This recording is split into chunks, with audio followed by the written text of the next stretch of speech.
Search is important because it creates connections. They've been introduced to new companies. They expect to find your brand there.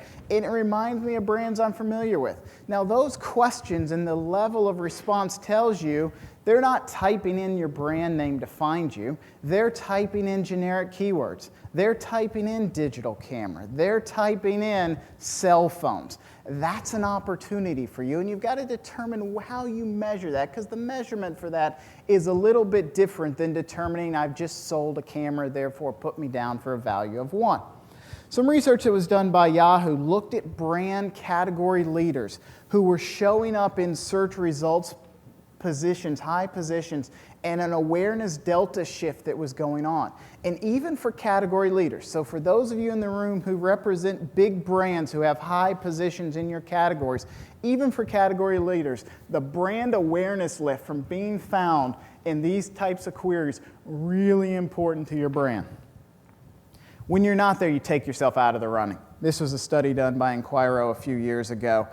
And basically, if you were not there, and this was an unbranded search that was going on, if you were not there, you were 16% less likely to be considered for purchase than those who were there.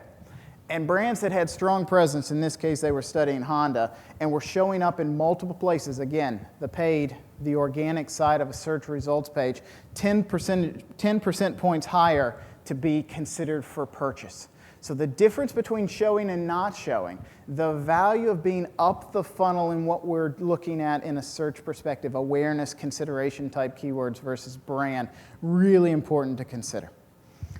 You've got to protect your house. It's Under Armour's slogan, but it's absolutely what we've got to do in the search space. You know, anytime you're not there in branded search or in generic search, you open an opportunity for other companies to come in and steal mind share, to steal exposure away from you.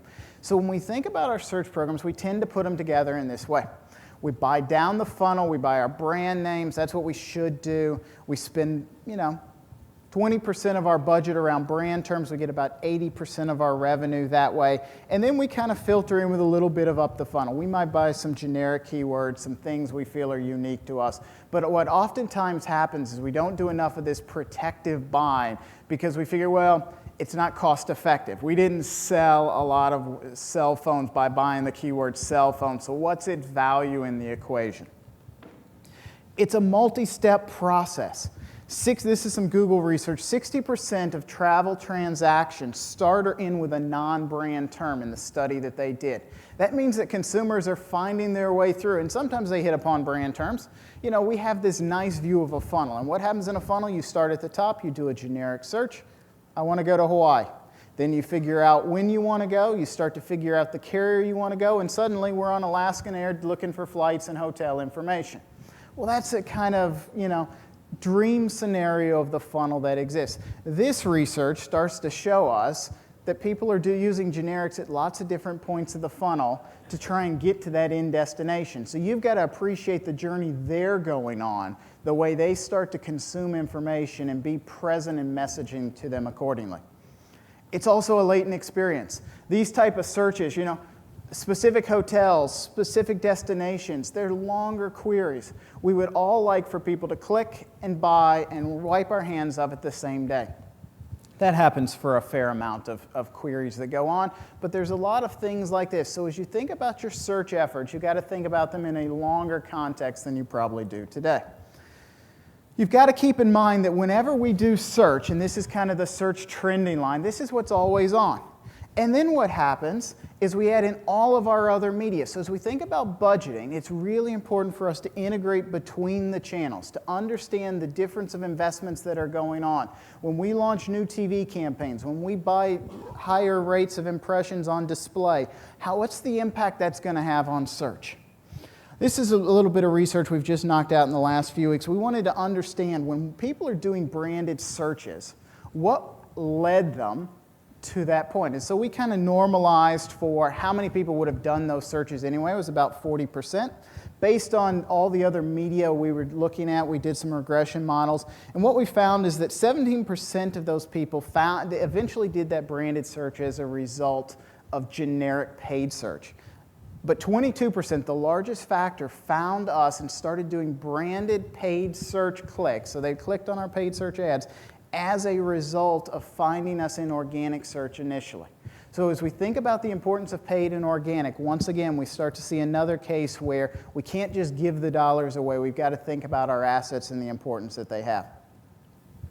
So what else can generic up the funnel searches do for us? One of the things they can clearly do for us is spur interest down the funnel.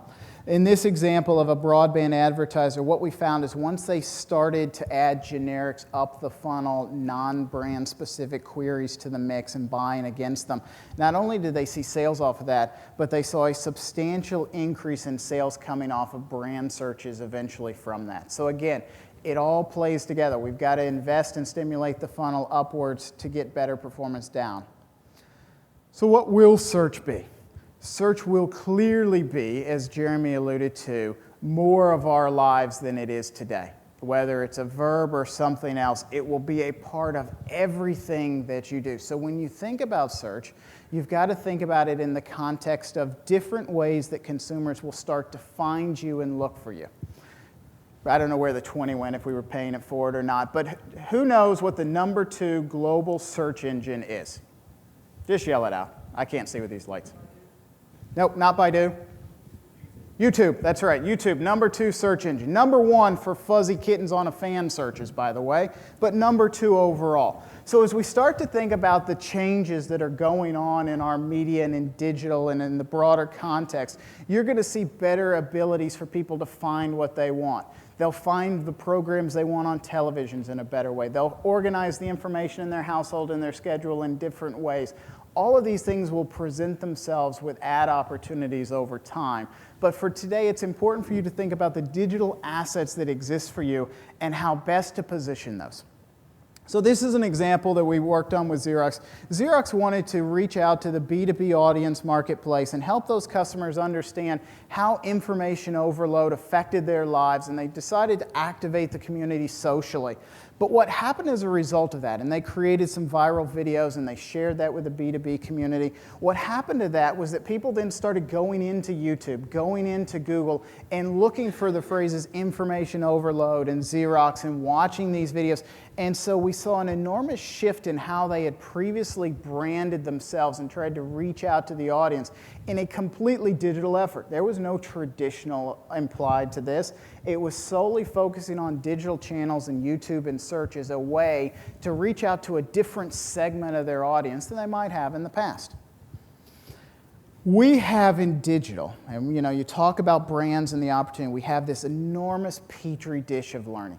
We have this amazing ability to hear consumers talk. We've heard about Twitter this morning. We've talked about Facebook. You hear a lot about how we can listen to the consumers and learn. And we have that in this space. And I want to give you what I think is a fantastic example of how one word led to such an important change.